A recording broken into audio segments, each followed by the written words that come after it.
Hey, folks. Welcome to the world's greatest podcast, the Jake and Jon Show. It's John here, and I'm with my brother Jake. What's up, everybody? And today, we're obviously going to be talking about the second debate with Hillary and Trump, because that shit was hilarious. So let's not hesitate. Let's get right into that. Okay, the first thing I want to say about this is not necessarily the debate itself to start with, but the next day, I've noticed, not just on social media, but in person, that people who tend to fall more on the Democrat side, the left wing, the liberals, is they were repeating precisely what the CNN analyst, or what was it on CNN last time? I think it was. Yeah, I believe so. It had Anderson Cooper. Yeah, so they were saying exactly word for word what the analysts were saying. And now it's okay if you agree with them, but when you're doing that and you're doing it in the masses, you're showing me that you don't have an original thought. It's great that you agree with them, but again, if it's word for word what they're saying, and that's your whole point when discussing politics, then there's a problem there. Wouldn't you agree with that? Absolutely. I mean, I think at this point, with all the bullshit that's gone on with Hillary, that if you honestly support her, I can only make two assumptions. But one, that you're low information voter type, that you're not paying attention, that or potentially that you don't care and you think that stuff's right, which I find hard to believe if you've actually been following what's going on. We're in a situation here. I want to make it clear, because I don't think that either of us we're not massive Donald Trump supporters. I would say I'm not a Donald Trump supporter at all. Right. Personally. I would agree with that as well. And so we're put in a position where, okay, if someone asks you, who would you like the next president to be, given your choices? At this stage, with the information that has been released, I would have to go with Donald Trump. Now, obviously, Trump is catching a lot of shit for the grab him by the pussy. There's a lot of really great memes out there about that right now. But anyway, people are saying it's so degrading to women that he just can't possibly be the president. And I would agree that it would, for one thing, it's foolish to talk like that in our day and age when you're a powerful person like that, whenever you could possibly be recorded. It's a foolish thing to do. But the reality is anybody listening to this that has been in a room full of guys, you probably have heard guys say shit like that, but they don't really mean it. It's just guys talking shit. Well, I think when you come to the idea of locker room talk, there's a few truths about this. Okay, yeah. Like you said, I've heard dudes say all kinds of shit like that. Now, I think it's false to say that all dudes talk like that too. And it's not uncommon to have both types in the same room. Like, everybody, or at least as far as I know, everybody's got that friend who says wild shit like that. You know what I mean? Just the kind of guy who loves to get a reaction. Yeah. Like I personally do not talk like that myself, but I know a lot of people that do. Now, with that being said, I know they say stupid shit, and they're not necessarily a person that would ever actually, sexually assault someone. They're not rapists, but they are sometimes morons. You know what I mean? Like, it kind of goes with the territory. Like, I can say, I've heard people say dumb shit like that. They're not rapists. They wouldn't sexually assault someone, but they're also not people that I would probably want to be our president. Yes, I agree totally with you on that. And but before I forget, the point I was making like that, so we're kind of picking the lesser of two evils, right? So if you look at what Donald Trump said, okay, now let's compare him to what Hillary has done and not done. So there's the recording. I don't know if it's just audio. I haven't seen a video of it that I'm aware of. But an audio of where she's joking in a manner in that case where I'll just fucking lawyer talk. I'm going to fuck it up. But the person that she is defending, the defendant, gets off with raping a 12-year-old girl, right? That's the story. I don't know enough about this to really tear into it, but yeah, that's the general gist. Yes, and I read this a week ago, so I'm a little bit off on it probably. But basically what happened is that she was laughing and saying that she pretty much knew that he was going to get away with it anyway, and just taking it too lightly. In any time, regardless of, if you're a lawyer, you got to do your job. and all that shit. But especially when there's a child or any kind of rape involved, there's nothing funny about that. There is no laughing There's nothing matter. to laugh about. Nothing. And so supposedly there's 2 separate occasions related to that incident where she's caught laughing about it. So that's one thing. But the rest is the more and more evidence that comes out. She's known for a long time that Bill Clinton has been a sexual predator. Okay, so yeah, the sexual predator stuff. This is where it gets really interesting, because Donald Trump brought his accusers, I think 4 or 5 of them, to the debate. So these chicks are like sitting on the front row during the debate, like across the room from Bill Clinton, which is super strange and like definitely a super power move by Trump. But one thing you'll notice about it is they don't ever seem to straight up deny that Bill has been involved with these women. What they do is you'll notice every time this comes up, Hillary deflects as it being childish kind of, or unimportant, or it's a waste of time. The same way that she treats the whole email situation. She's like, I don't really want to get into that. I want to know what the voters want, And it's all the that same, kind of shit. not to interrupt you, but she showed the exact same attitude about Benghazi. Yeah, sure. Well, you'll notice, and this is a general politician deflection technique, is anytime that something comes up like that, they always write it off as being like it's ridiculous. Like, why are we even wasting any time talking about that? But this shit's real. Like, the email shit's real. Bill Clinton. Now, I can't say if he's a rapist or not. I have no idea. I mean, for all I know, he's just had several affairs or whatever. But he has definitely been sexually involved with multiple women while being married. And I mean, that's between them. That's a relationship. I don't give a fuck. But the facts are facts. And, Hillary's has been really hard on those women, which is not totally crazy either, because they fucked her husband, So, I mean, if she says bad shit about him, that's not entirely shocking to me either.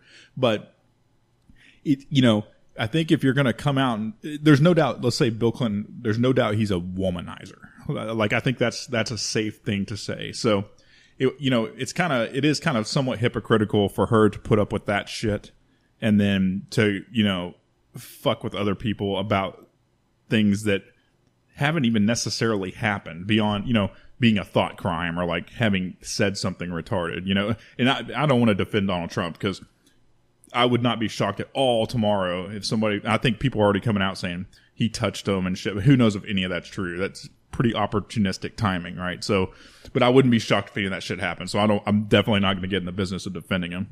Yeah, I believe in due process and all that shit, but when you have, and there are crazy people in the world that will come out and because they want money or fame, or they're just totally fucking insane, and once a famous person is accused of sexual assault, and a bunch of people will come out. But a lot of the time, it's because they're afraid or embarrassed, or they've been paid off, or they've been threatened. Well, one thing we know about sexual assault is people with money have power, and they have the power to suppress. Like, if you look at like Bill Cosby, right? I mean, it'd be hard for me, or maybe originally, and not that I was paying a ton of attention, but it started to sound like, yeah, this is kind of opportunistic, people are doing it. But then you start actually hearing what's been going on and for how long. And the dude actually was like, or apparently was like a rapist, like, giving chicks roofies and doing whatever he is, drugging them up. And so, anything's possible in that realm to, and when you get into people that have a lot of money, a lot of power, that they can keep things somewhat quiet, surprisingly. And I guess there's a lot of shame involved too for the women. So, they're not eager to, especially something as high profile as this, you're going to be in the news and everything. So I can understand why they may not be eager to jump out and say something, but to me, it's always interesting when like there's a piece of news and then 20 people show up and say something. So it's one of those things you just kind of have to see where the cards land, because it seems really opportunistic, but at the same time, I'm not going to discount it. Like, maybe, you have an opportunity to say something that's actually happened. So I'm not going to discount that either, Right. And so the thing with this for me is I realized that Bill Clinton isn't running for president. So, right. Because I was having this discussion with a friend of mine who is very much on the left, and I respect him and I respect his opinion most of the time, just not in this particular case. So I wanted to hear what he had to say. He's a smart guy. He's very educated. And what he was basically saying to me was, because she's his wife, there's a different dynamic to it because she wants to obviously protect the family name. She doesn't want to be embarrassed. She probably obviously resents these women that her husband has possibly sexually assaulted. And I understood what he was trying to say, but my argument is if she knew about actual sexual assaults, not just him cheating in a mutual agreement where they're both just cheating and having fun, Bill and then whoever the other woman would be, right? But if she knew that he was actually sexually assaulting other people and she never reported it out of shame and embarrassment, then she has no right to be the president because you have to be the beacon of integrity. Obviously, we're never going to have that as president, and we probably never will because it's a dirty business when you're dealing with the whole fucking world, right? But when it comes to something like that, especially when it's brought to light, you have to acknowledge it. She should be fucking having him investigated. You know what I'm saying? That's how I feel. Because I feel like there's enough evidence in the public and in WikiLeaks and excerpts from books that talk about the Clintons and private things behind the scenes to where there's enough evidence. And also, something we talked about before the podcast today is, from what I'm reading, he's been on a flight with that famous billionaire pedophile. I should have wrote down his name, but it's all over the news and shit anyway. And he was on the flight with him anywhere from, I read one report that said 6 times, and then another report, or no, he went to that guy's island, and the famous billionaire pedophile guy, and it's called Orgy Island. And on this island, they have children there that rich people can, like really rich people can have sex with. And Bill Clinton has been to that island between like 6 and 27 times or something like that.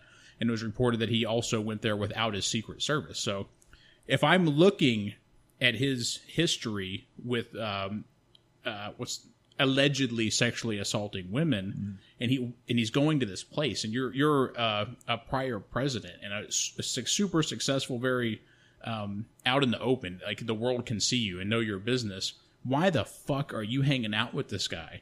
Why are you going to Orgy Island? So that, to me, that just throws up red flags. Like Hillary, she had to have known something about some of these incidents, right? Absolutely. And that's, I think, what a lot of people are saying is that she's basically been covering up for Bill for, years and years and years. And it's hard to say what's going on there. I mean, at this point, I feel like they're both like sociopaths completely. I don't think that their marriage is anything but designed to help them gain power. I don't know that for sure, but that's what I speculate.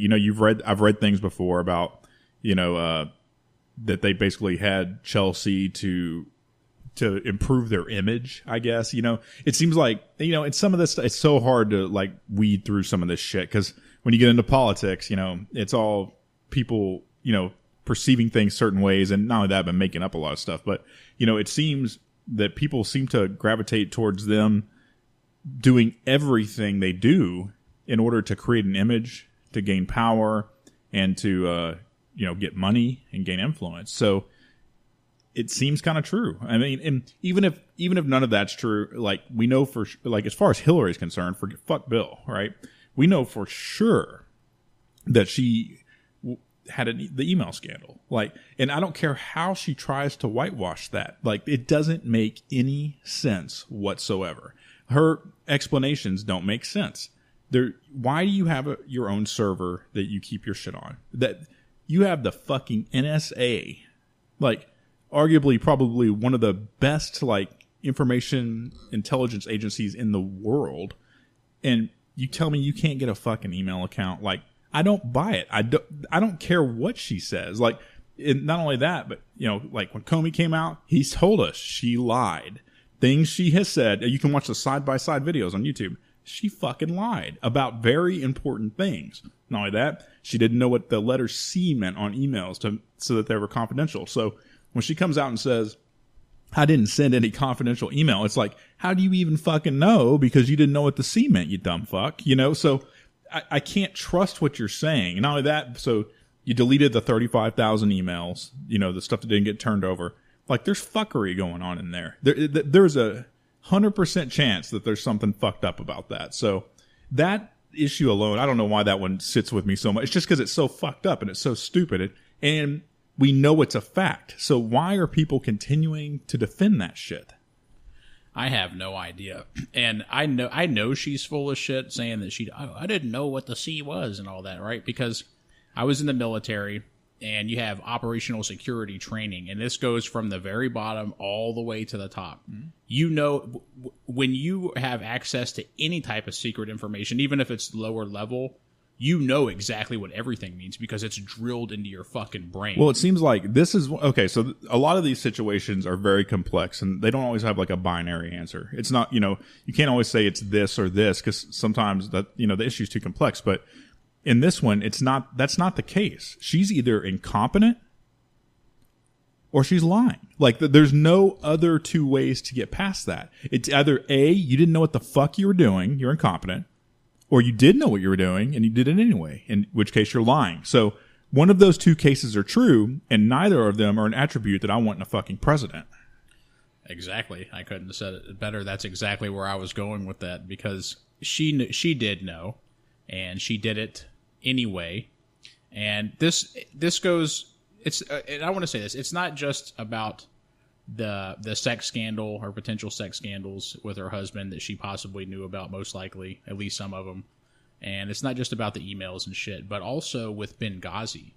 When you have 600 requests for additional security and you do nothing about it, that's insane.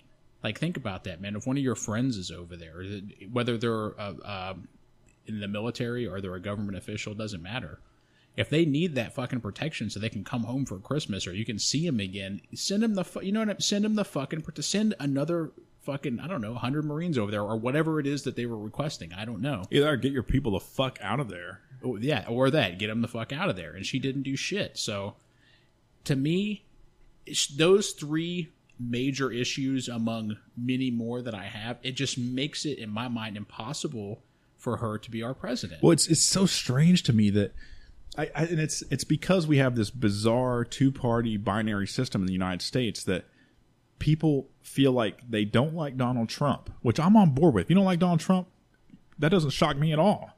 But that doesn't mean you have to like Hillary. You know what I mean? Like, that doesn't excuse her. You don't have to make excuses for her. Just like if you don't like Donald Trump and like say you're like a Republican or whatever, you don't like Donald Trump, that's okay. You don't have to make excuses for that fucking guy. Like, that's okay. That's what needs to happen is objective thought to get us out of this conundrum where, like, how have we gotten to a point where everyone that actually gets past primaries, and even most of the people in primaries, they're just these insufferable fucks. You know what I mean? They're people that you wouldn't hang out with in real life. Nothing about them is real. The way they talk is like fake and contrived. Just everything is so fucking scripted and fake. Why do we put up with this bullshit? And what's weird about Donald Trump, and I'm going to say this in his favor, and the reason that he's been able to break through that is because during the debates, every one of the other Republican nominee or candidates, they all look like plastic men. Like, everything they said is fucking talking points and it's very simple. And Donald Trump just got up there and started fucking talking. Even though some of it's retarded, he seems real. He doesn't, he says all kinds of moronic things, but he seems real. And that's what's so desperately missing from our politics in general is nobody seems real anymore. So, it feels like, well, I say this would be true because I believe that Ron Paul is real. I mean, as real as you can be a politician, but people didn't fucking like him. You know what I mean? Like, it's something about Trump. I think the reason people like Trump too is because he is so aggressive. Like, people want to root for the guy who's going to kick somebody's ass or something like that. I think that's why people seem to gravitate toward him. But I can tell you this, and we live in Texas, so this is fucking Republican country out here. I don't see Trump stickers, Trump yard signs, not one bit of that shit anywhere. Do you? I mean, I say I may see one here and there, but generally during election season, like, you'll see like candidate shit plastered all over the fucking place. I don't see that shit this time. Do you? I haven't seen any. I've seen one Hillary sticker on the back of somebody's car, but no, I haven't seen any Trump bumper stickers or signs or anything like that. The only thing that I'm seeing is conversation. Well, hearing, I should say. And the conversation is either extreme on the left or the right side of politics. Yeah. And there's, and far and few between is objective thinking, or even talking about, what's his name? Is it Gary Johnson? Yeah, Gary. Yeah, I should know his fucking name, but I don't even pay attention to him anymore because, I mean, I would like it if he had a better shot, but he's not going to be the president. He's just not. Well, okay, so that's an interesting thing, and I'm just going to say this because it's true. Okay, I'm going to tell you 100%. I do not think Gary Johnson is the best libertarian nominee at all. Like, not even fucking close. But that's a third dude that's going to be on the ballot in all 50 states. And while he's kind of wild, man. Like, the dude owns a pot business. Like, he, in Colorado, he's kind of wild, man. But he's not fake. You know what I mean? He's like, I think, a reasonable human being, where Hillary and Trump are these like caricatures. You know what I mean? These guys they're completely built from the ground up to be what they are. They're manufactured, whereas Gary is not. So I'm not in any way going to tell people how to vote your heart, vote your conscience, but just know that Gary is going to be on the ballot in all 50 states, and take a look. I don't expect people to agree with him, because, in most places he sits firmly in the middle, and people don't seem to like that. They like to be, hard line on one side or the other. But I mean, just think about what we're getting into. And it's, there's a great video out there, and maybe I'll put it on the post when we post this, but it shows the percentages of people that vote. And it's kind of cool. It's like some dude on a table, and he gets a bunch of pennies, and each penny represents so many people or whatever. But he shows the divisions. He's like, okay, this is how many people vote in the primaries. This is how many people are registered this party or whatever it is. And then you get down to it, and it shows how many people like voted for Trump, in the primary, how many people, and we're talking, when I say people, how many people like out of the entire population of the United States. And it's this like tiny, tiny fraction of people really that voted in the primaries for Trump and voted in the primaries for Hillary. So you have basically a very small number of people, even voters, kind of making these calls. And it just illustrates the fact that I think we all have to pay a little bit more attention and be a little bit more involved. Otherwise, we are literally letting other people decide everything for us, because there's a much larger body of people that aren't involved with either one of them. And if they were to actually take action, things might be a little bit different. What do you think about the Electoral College? And what I mean by that, do you think that voting, a person, you and I voting, is basically useless? Do you think that that's true? Well, not really. I mean, it kind of, I think some of the system is a little bit antiquated. Well, and I feel the same way about Congress, right? Because when all these things were formed, there was less people. So you had a number of and I'm talking about the Congress more now, but we'll get to that. You had like a certain number of representatives for a certain number of people, right? But now you're because back then there was the population was so much lower that you actually had reasonable access to your congressmen and stuff like that, where you don't have that anymore. So we still have the same basic number of congressmen, but we have like way more people. So, I can go to my congressman's office, but the chances of me actually being able to sit down and have a conversation with a dude for any reasonable amount of time is pretty slim, because the dude's always out doing shit. He's all over the place. So I think the Electoral College it's kind of the same thing. I mean, I get where they're going with it, but I think there might be better ways. I think that what I really think? Like, I think our kind of system of government it's been outgrown, and I think it needs to be rethought. I think the basic ideas are good on paper, but I think what we're seeing is that it's just not working that good in practice. I mean, you've got to a point where all your Congress members and stuff, they're so fucking out of touch. They don't actually talk to anybody besides their little bullshit town hall meetings and stuff. So I don't know. I think we're going to get to a point where we have to rethink all of these kind of number games that we've been playing with our political system and looking for something that actually works. I think that may end up being a shitload more representatives. And then, of course that would skew the Electoral College too, where you have, obviously a bigger population should have more input into the system. Like the state of Texas has a ton of people. I don't know how many people it is, but think about it compared to like Rhode Island, right? Like, of course that population of people should have a higher, amount of influence than, a much smaller population. But at the same time, I think we need to also remember why they're states. I'm going all over the fucking place now, but like states were designed so they're not all the same. So you could go and live with people of similar mind, right? And now it's kind of getting nationalized where they're trying to make every state the same, and that's not what it was designed to do. So I think the whole system it was a great idea at first, but it's kind of teetering on being obsolete, and we need to rethink some of those things. Yeah, and this isn't a new idea either at all. Most people have probably thought about it or talked about it, is making it so that each person, this has to be a totally transparent and system that without fallacy, and that is to let everybody vote online, and whoever wins that way is going to be the president. But of course, the problem with that is hackers, Justin Bieber running for president and then becoming president because people think it's funny. Well, I think at the same time, like, I know we say that, but well, he's Canadian actually, but you know what I mean. Yeah, like, I think that tells you something though. Like, I know you had a while back, you had D's Nuts run, and like did fantastic, and and there's a reason for that. That's because the other people are a fucking joke. You know what I mean? It's because people have lost all faith in the system and they don't take it seriously anymore. So that's all of our fault, but a lot of it's the politicians and the way that we've let that continue to exist. The fact that there's not term limits, that people are able to get in there and stay forever, and they completely lose touch with reality. And not only that, but you should never become independently wealthy being a public servant. That should not even be possible.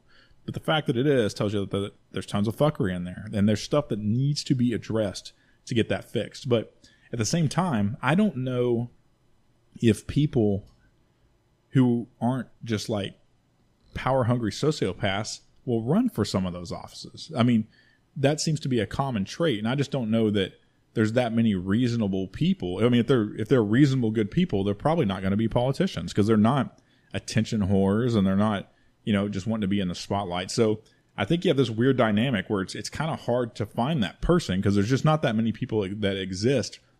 Well, and I think if you had term limits, that might be different, right? Because I think originally people would think, why the fuck would you want to serve for more than your 4 years or whatever? But now, because there wasn't a reason then, because that was hard work. You had to listen to all your constituents and go in and try and do the best job you could based on what they wanted.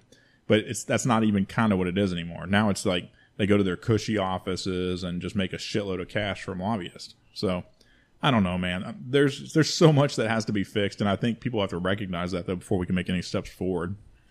I don't foresee it anytime soon that it's going to change enough to where it's transparent and it seems fair and legit, because I don't know anybody who thinks that our political system isn't just completely fucking corrupt. They may believe in it more than others do, but it's...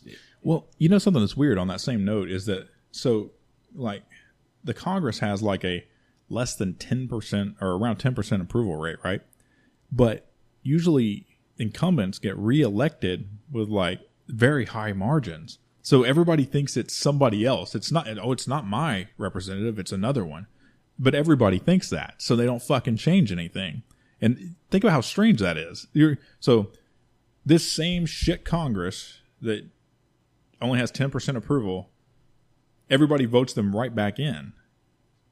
It's like you need like a sociology class to figure this out because it's retarded. It's like, why would you continue to do that over and over and over?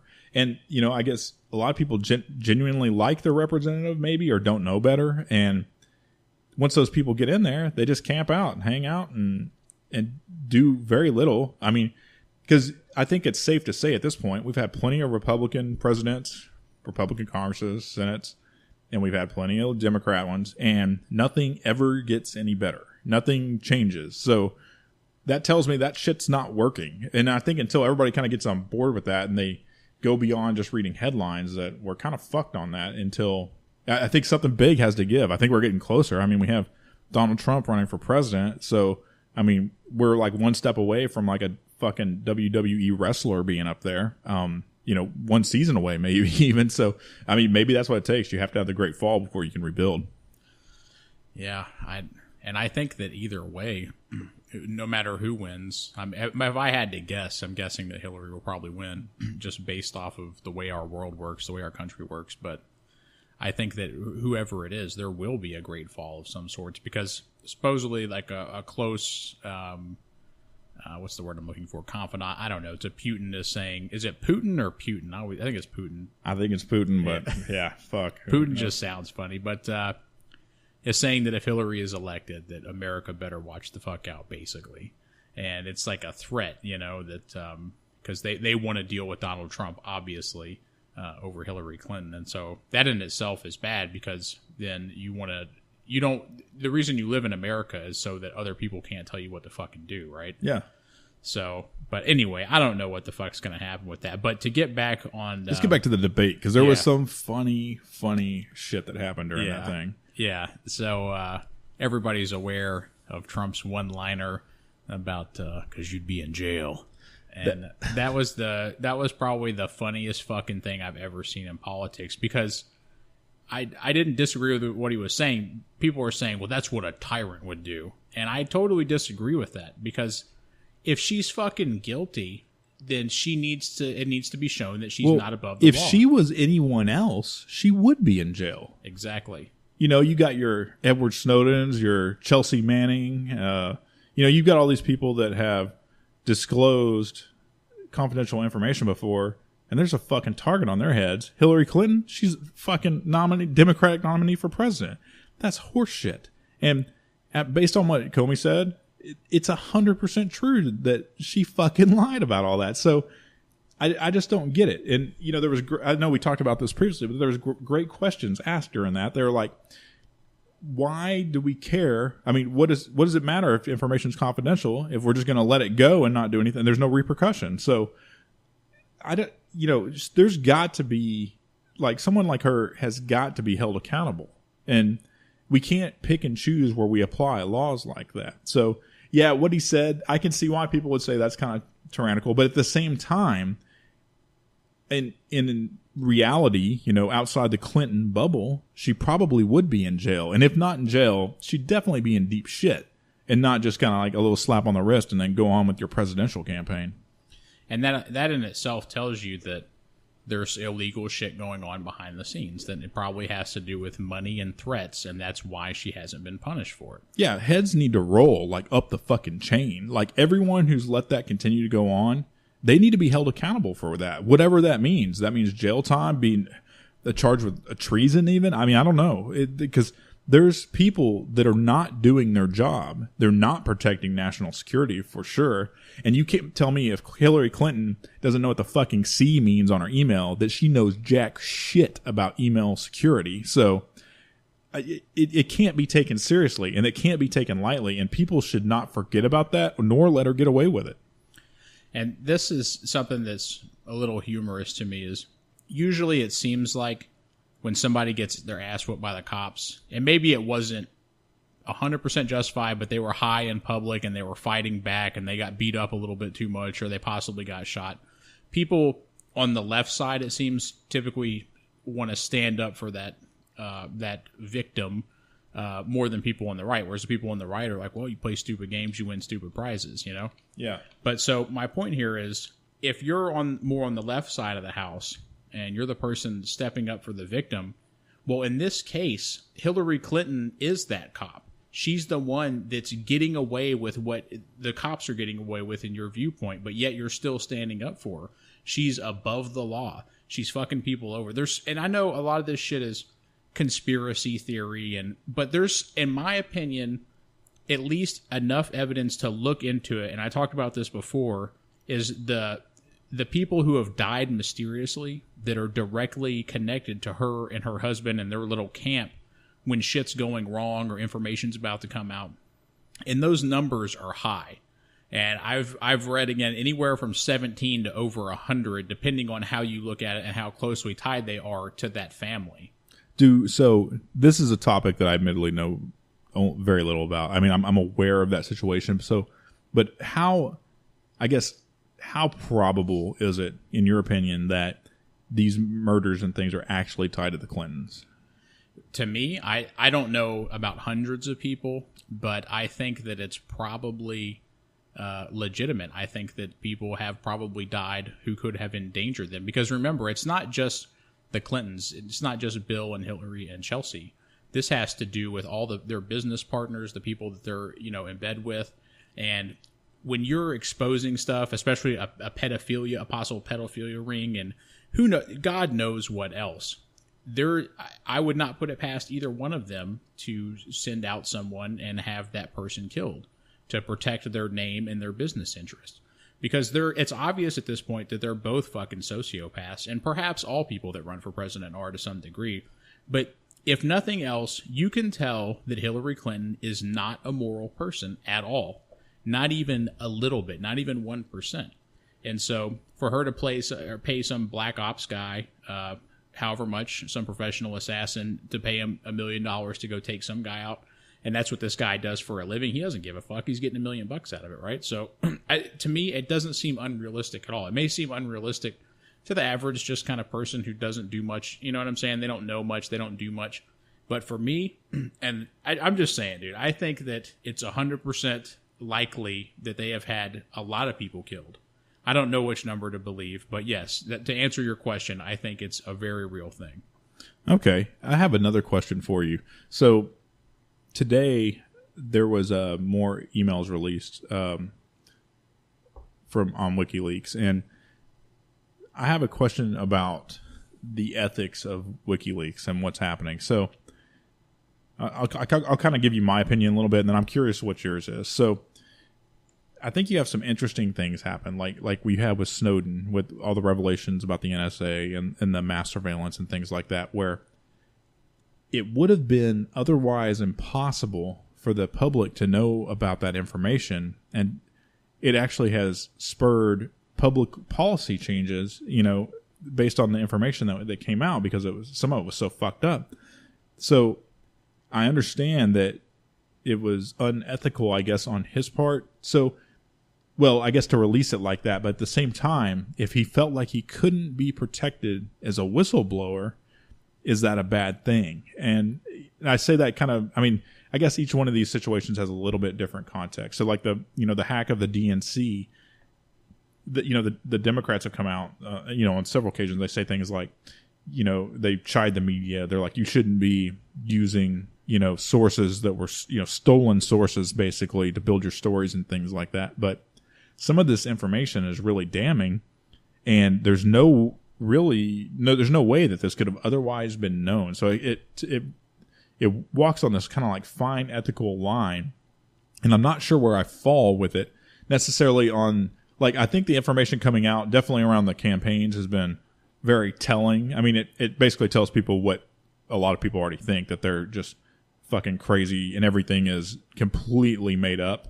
But like, things with like Snowden, where I think I support that a little more though, because there is no way that information could otherwise came out. And when the government's doing mass surveillance, in my opinion, that's not a great thing. So I don't know. Where do you fall on the WikiLeaks kind of spectrum there? Well, what I want to say about that is, and I'll relate this to my military service, is that we need whistleblowers. And we're looking at it in the context of being in the military. You're told to be a whistleblower. If something is wrong and it's against the rule book, you're supposed to report it.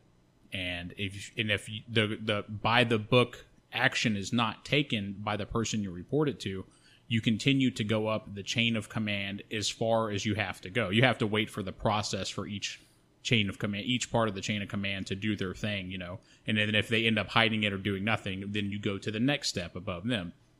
But the thing about this is, if you get to a point where you're at the highest chain of command and they're not doing anything about it, and it's something really fucked up, I agree that you should come out to the public and let the public judge these people. If they're not going to do anything about it and they're going to break the rules and be tyrannical in that sense, then fuck them.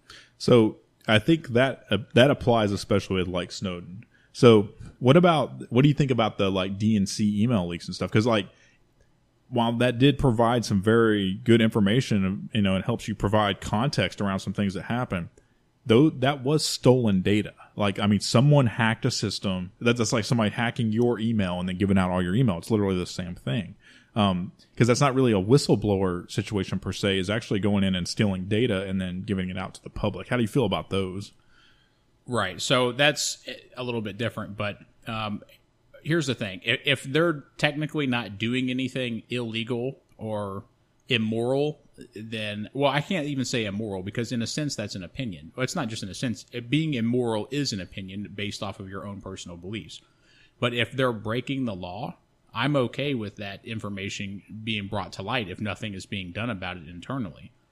But if they're not, I mean, it's an invasion of privacy. Well, yeah, and let's think about it in terms of, let's say that it's not necessarily breaking the law, but it's embarrassing. I mean, it's, it could be, let's say that, some of the emails that have come out that have shown clearly that these people are just immoral and they do immoral things and they're just assholes. So those things aren't necessarily illegal, and a lot of people already believe that anyway. This just kind of sealed the deal, but it was stolen. But the only way that got out, though, is like somebody had to go basically and hack this dude's account or get their passwords or however they did it, and it'd be just like it happening to you or I, is somebody getting our stuff and then literally going in and like taking all of our email and then publishing it online. I'm not outraged by it because when you say that you and your party are a certain way, and then it comes out that you're nothing like that, even though the information was illegally taken. Yeah. I mean, I'm going to say that, yes, it's wrong that you took it, but at the same time, I think it's an important part of the growth of our country and for all the people in the world to see how full of shit our entire system is. It's like a really interesting thing because like those email leaks are literally what spelled the end for like Debbie Wasserman Schultz and the DNC because it proved she was a fucking idiot. People, I guess depends on where you fall with that, but if nothing else, she was very, very unethical. So, but there would have been, outside of those emails coming out, almost no other way to get rid of her. And I'm not sure getting rid of her really did anything. I mean, other than, it was kind of maybe a good move politically, but at the same time, there's no other way that would have happened had those emails not been released. So it's this weird situation where it feels like a lot of good information is coming out. I mean, because we're talking about people that are trying to lead the free world. So I feel like we need to know if really stupid things are going on. But at the same time, it's like I don't want to ever support like data theft or people's, personal information be given out. That's weird too. So this is a weird topic for me. And it's one of those that I think about a lot as kind of where that falls. And I struggle a little bit with coming up with a hard, fast position on it because it seems like if it gives out actionable information on something that will affect us down the line, then we should probably know about it. But I don't know. It's just such a weird situation, something that we haven't had to deal with in the past. So it's kind of weird trying to navigate that. Yeah, I'm with you, man. It's hard for me to really take a strong stance on it because again, I'm not going to support anything that's illegal in that, as far as hacking shit that, sorry about that, drop a little something on the floor there if that mic picked it up, but I'm not going to support people hacking into shit if those people aren't doing something illegal because I don't think that's fucking cool, man, because I disagree with a lot of fucking people. That doesn't give me the right to look into their personal business and all that shit. But I don't know, man. It's tough. And at the same time, I'm glad that information like that comes out because I think it's important, again, for growth. It's obvious that our country needs a change. Our generation and the generation that's coming up, our children, and they are and will be so much different than we are, just like we're different from our parents and our grandparents in many ways.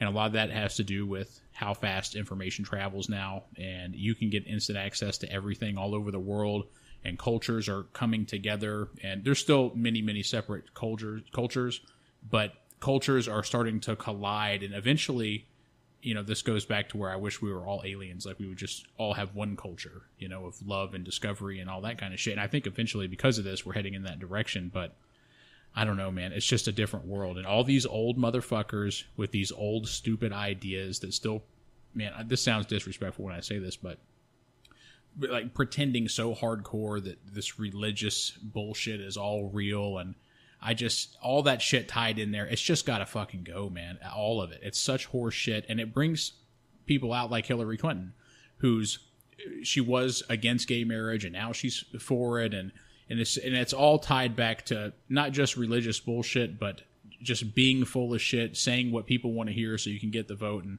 just all that shit's got to go, man. Well, it does seem like these kind of things, you being less in danger of your accounts being hacked for this reason if people were more transparent and people believed, like especially in these political situations, if they believed that you were like a real person and actually held real beliefs. I don't think you'd have that issue. I think it's getting to a point where everybody feels like it's not transparent at all anymore, and that's where people are like, well, okay, if you're not going to come out with it, then we're going to go fucking find it. And that's a weird position to be in, man. I think you're right. I think we're on the cusp of something giving. I don't know what that means yet, but we're definitely right there. Like, I mean, I don't know if it's this election, if it's the next one, but I think we're less than 20 years out from some major change happening, because I just don't think people are going to put up with it that much longer. Especially, I mean, I'd like to think that the millennials and stuff, as they come up, that they're going to be a little more savvy, I think. And they're hopefully going to be a little less impressed with just bullshit, and they'll be able to hopefully see through some of that and kind of be that catalyst for change. I hope so. And I don't know how a lot of the youngsters feel, but if Hillary Clinton was the president and say I was in the military, I would have zero respect for her. I wouldn't give a fuck what she said or thought about anything. I would assume that everything she was doing was fucked up and was for financial gain of some kind or to cover something up. So I've thought about this, and I seriously doubt it's going to happen. But if they do like a callback or whatever the fuck it's called, I forgot, where they call back the military members that served before veterans because we're, fucking fighting China or something. I don't know. I'm not doing shit, she says. You know what I'm saying? I'm not going back. Fuck you. I don't trust you. I think that you fucking caused these problems. Go fuck yourself. That's how I feel about that. And I think a lot of people feel that way. And with Donald Trump, too, is they don't see him as presidential in the same way that, I'm trying to think of a good example of this. Like John F. Kennedy. A lot of people, there's people who didn't like him, but he seemed like a good guy. Like he had the answers. He was the American dream and all that shit. And you could kind of get behind what he was saying. But nowadays, I don't give a fuck about what either one of them think or say about anything. I'm not fucking doing shit for either one of them. Yeah, I think all that has been, it's weird because I think you're right that, because all the things that kind of drive us apart as humans, I think are largely based on previous generations. It's, a lot of the ideas that kept people apart and stuff just aren't, those things aren't true anymore. Like there's not going to be, like there's a group of people, I guess, like there was not slaves during our lifetimes. Like absolutely not. Certainly won't be slaves during our kids' lifetimes. And I think that's a good deal because, all these things that have driven people apart, they're going to be generations out. And the kids aren't going to care about that shit anymore. And hopefully because, that shit gets used in politics all the time. There's like the Latino vote, the black vote and all that shit. And it's like, why do they have to be different? And I think that over time they won't be, because there's going to come a time where, you can tell even with kids today, they don't have that stupid chip on their shoulder and all that shit. Like they don't divide like that. So there'll come a time when I don't think you're going to be able to pull that anymore. I mean, you will to some extent, I think probably always. There'll always be like some kind of division amongst people. But I think that the younger kids are going to be a lot more tolerant of that. And you're going to have to come up with some new tactics because you're not going to be able to just drive people, drive a wedge between people and have all these weird class wars.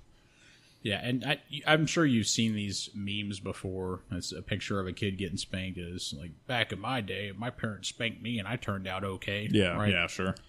But here's the thing. Because of how much information we have floating around today, if you're a shitty parent and your kid calls you out on it, you can call that disrespect, but if you're a fucking moron and you get called out on it, you deserve it. If you're just straight up fucking wrong or you're teaching them to be hateful and shitty and uneducated, you should be called out on it. And if your child calls you out on that, you can't be upset about it. And if you are, it's because you're a fucking moron. And what I'm saying is you were talking kind of about the old school culture and how back in my day, my daddy did this, honor and die for this. But the thing, it's because people didn't know better. And I'm not saying because they're stupid. Again, it just becomes to the point where they didn't have the same amount of instant information that we have now. Well, I think you had different things going on, too. Because, even up to 9/11, the Iraq War, people, I think, the perception of the military was a lot different. I mean, it was not with everyone, certainly. There was there's always like your peaceniks and your protesters and all that, but there was a much more a unified feel in the country where people seemed to be generally supportive of our military because it was perceived that we weren't going out doing moronic things, and if we did go out and we were in a war or something, that it was actually for the purpose of protecting the country or protecting freedom. Whereas now, all these like little stupid military conflicts over there that are serving really no purpose. I think a lot of that's been lost because it's kind of like crying wolf, right? You keep doing the same shit over and over, and you're not telling the truth about it. People will catch on to that, and I think it's kind of. I mean, you still have your America guys and all that, but it's not like it was where there was like a general sense of pride, or at least this is my perception, in that's really been damaged by our foreign policy and our crazy war shit and not having any clear direction anymore. And not only that, but our politicians becoming cartoon characters. I think all these things combined have kind of messed that up, and the only way you can get that kind of national pride back is going to be to have honest people. And I don't think it's good to have national pride to the extent that you agree with what's happening no matter what your country does. Like, you absolutely should not do that. If you don't agree with what's happening, you should say that and not be, because you get into these weird conversations where people, it's just like it is with our politics. Like, oh, well, if you don't support the war, you don't support the troops. I'm like, no, those are fucking completely separate situations altogether. Like, and supporting the troops is a weird thing too. Like, yes, I'm very thankful that people do that. It's not something I would personally do. They will go out and defend the country. But at the same time, I don't support military initiatives that are not defending the country. So that has nothing to do with the troops themselves. They're ordered to do stuff by their superiors, right? So it's their superiors and their piss poor decision making that I don't agree with. Yeah, and another thing to stand up for the troops that do get sent out, and sometimes they have to do unfortunate things, is that they're given a certain level of information. They're given just enough information to know exactly what's going on. Let me rephrase that. They know in that scenario. In that scenario, they're given what they need to know. That doesn't mean that there's not much more to the story. But that's the thing, man, is when you sign up for the military, you're signing up to take fucking orders and to just do it. Because if you have an army or a navy or just a military branch, any branch, and everybody's constantly asking questions and questioning their leadership constantly, nothing is going to get done, and your fucking army is going to fall apart. So that doesn't mean that to not be a whistleblower and to call bullshit when you see it. But I mean, if you're, this kind of gets complex, but at the end of the day, when you join, you're there to fucking listen, to take orders, and to take action on those orders. And that's just the fucking way it is, man. And well, yeah, military can't really operate if you don't have people with that mindset. Because, I guess it's like a lot of things. It's like our money system. Like, this only means something if we all agree it does. So, and it's the same thing with the military. Like, it's only a cohesive unit as long as everybody that's involved is on board and is a cohesive unit. Otherwise, I mean, if you have constant detractors and people that are falling out of line, I mean, that's not good for anybody if you're going into a combat situation. You need people that are there, that are ready to, like, handle business, follow orders, and do things. Now, I guess where it gets fuzzy is if those things are not good things. I mean, I guess that's where you get into your whistleblowers and stuff, though, is you need people to step out and say, hey, what we're doing here is fucked up. If you're going in and killing civilians and killing kids and shit like that, like, somebody needs to come out and be like, yeah, what we're doing, this is fucking bullshit, But I don't know, man. That's a weird topic. You're right. That's that's very complex. And that's why we have the law of armed conflict, is to make sure that when you make a kill or you destroy a building, and that you're within the laws agreed upon. And that's where the whistleblower aspect comes in, is when somebody fucking goes off the rails and they just start killing fucking civilians and stealing shit and raping. But it's fucked up, man. I don't even want to get into that, because that's a whole fucking episode on itself. Yeah, sure. And it's a downer too, because there's a lot of bad shit that happens over there, you know. But yeah, so back to the debate real quick, is overall my feeling was, and like I said, I'm not a Donald Trump supporter. I just think at this point, with the information released, that he is the lesser of two evils. That's my only opinion. So in my opinion, he won that debate clearly.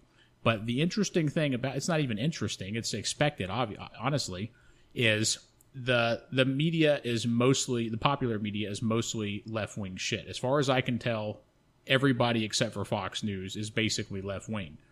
And so they're trying to make all these points about how Hillary won and Trump was just stumped and all this shit. He wasn't bringing out enough numbers. He wasn't properly explaining his plans.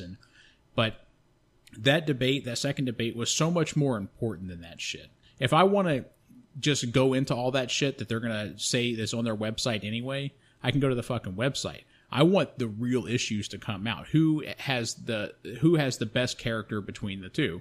And what I thought was very obvious is in this scenario with the information released, Donald Trump has better character than Hillary Clinton. And I thought that he clearly fucking won.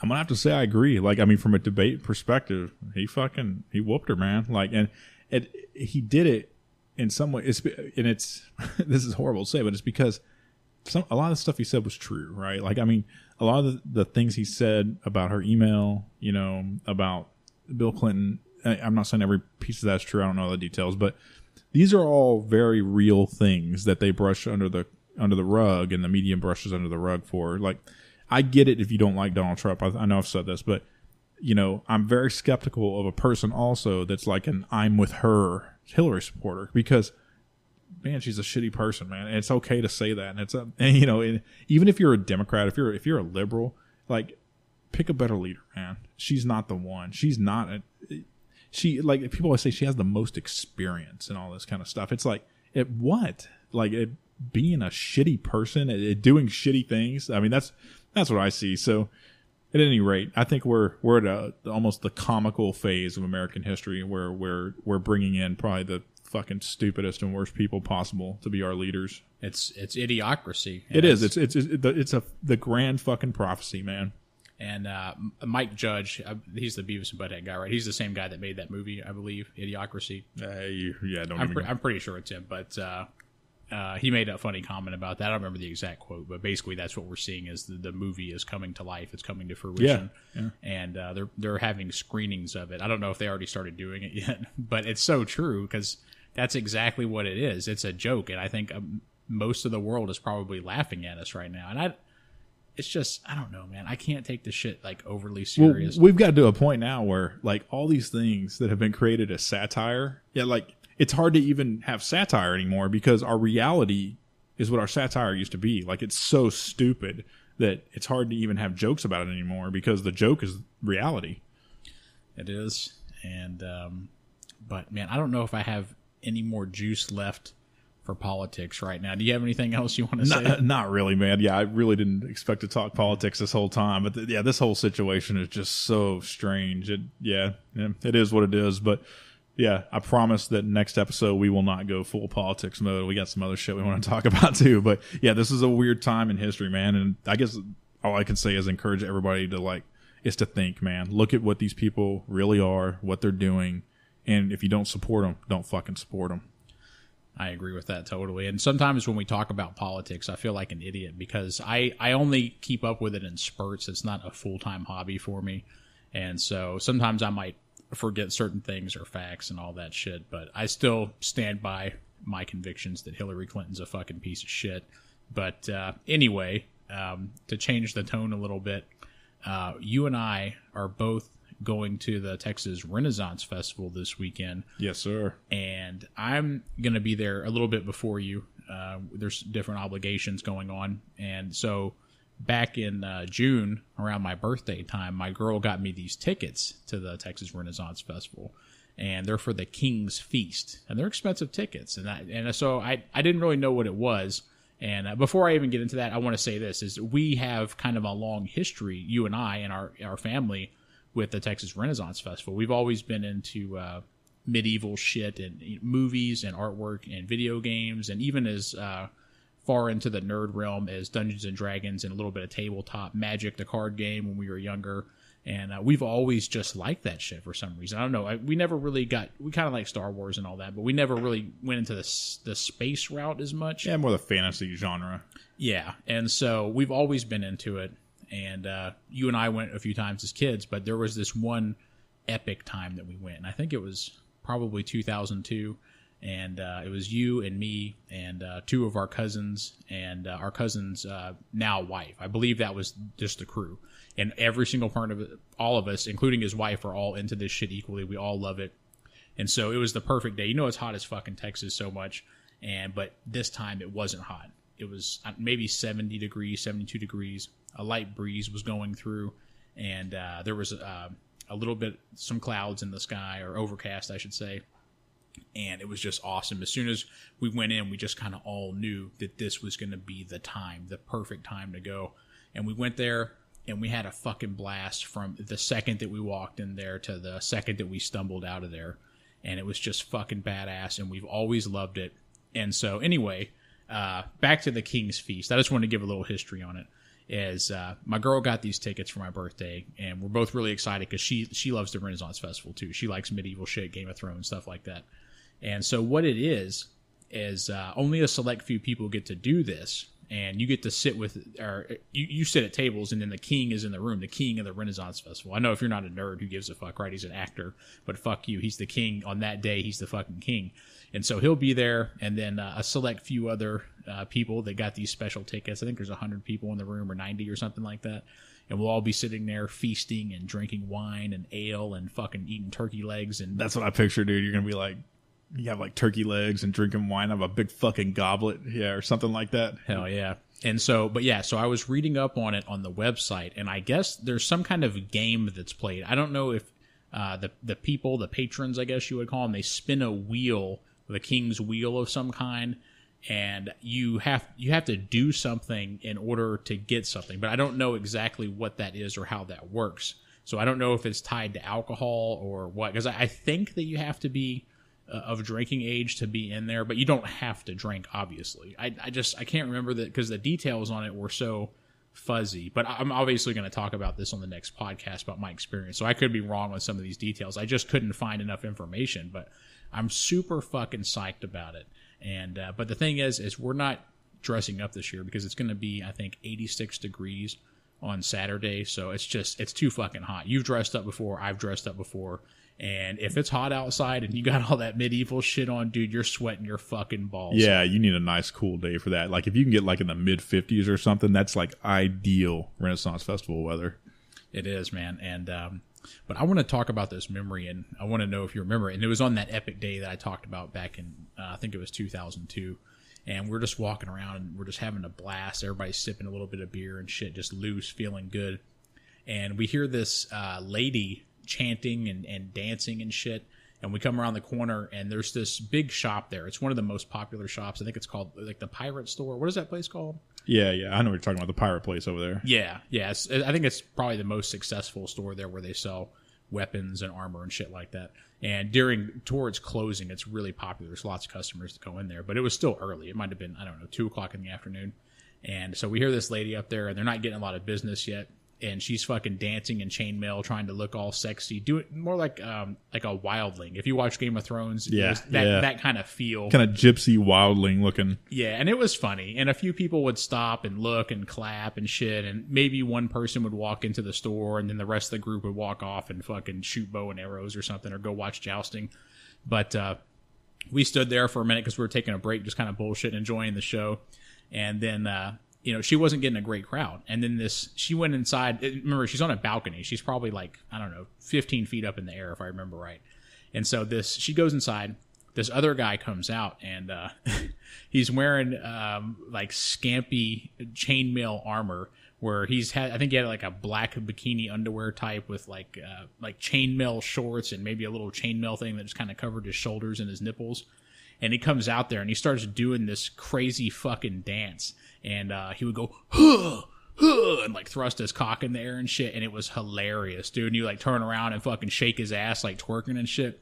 And he got a huge fucking crowd, dude. Everybody was laughing their ass off. Everybody out there has already been drinking for like 3 fucking hours. And it was hilarious. People were clapping in unison and shit. Because they have like the music that was being played. I don't know if it was by Tartanic, but it was somebody beating on drums, like loud fucking drums. Yeah, it was kind of like belly dance music. Yes, like wildling belly dancing. Yeah, and it was hilarious. A bunch of people started going in the store when he got done, and people were clapping, and it's a cool atmosphere because you start talking to people in normal places, I don't talk to people.